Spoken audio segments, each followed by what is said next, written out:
ಇವತ್ತಿನ ಕೆಲಸ ಬಂದು ಹಾಸನ್ ಟೈಮ್ ಸ್ಕೂಲ್ ಆಪೋಸಿಟ್ ಮಾಡಿರೋದು ರಿಂಗ್ ರೋಡಲ್ಲಿ. ಮೋಟ್ರು ಜಾಮ್ ಆಗಿತ್ತು ಅಂತೇಳಿ ಕಾಂಟ್ಯಾಕ್ಟ್ ಮಾಡಿದ್ರು. ಹೋಗಿ ವಾಶ್ ಮಾಡಿದ್ವಿ.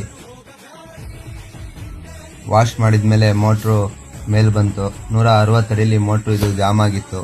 ಫುಲ್ ಮೋಟ್ರಲ್ಲೆಲ್ಲ ಶಿಲ್ಟ್ ಸಿಗಾಕೊಂಡು ಮೋಟ್ರು ಫುಲ್ ಜಾಮ್ ಆಗಿತ್ತು. ಇವ್ರು ಹಂಗೆ ರನ್ ಮಾಡಿದ್ದಾರೆ. ಮೋಟ್ರು ಫುಲ್ ಜಾಮ್ ಆಗಿತ್ತು. ಮೋಟ್ರ್ ಎತ್ತಿ ಮೇಲೆ ಬಿಚ್ಚಿ ನೋಡಿದ್ರೆ ಫುಲ್ಲು ಜಾಮ್ ಆಗಿತ್ತು. ಮೋಟ್ರು ಇದು ಯೂಸ್ ಆಗಲ್ಲ ಅಂತ ಗೊತ್ತಾಯಿತು.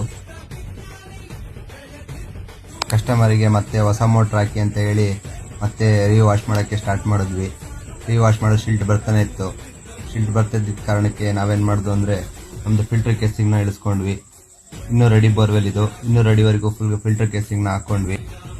ಈ ಫಿಲ್ಟರ್ ಕೇಸಿಂಗಲ್ಲಿ ಸ್ಲ್ಯಾಟೆಡ್ ಬರುತ್ತೆ.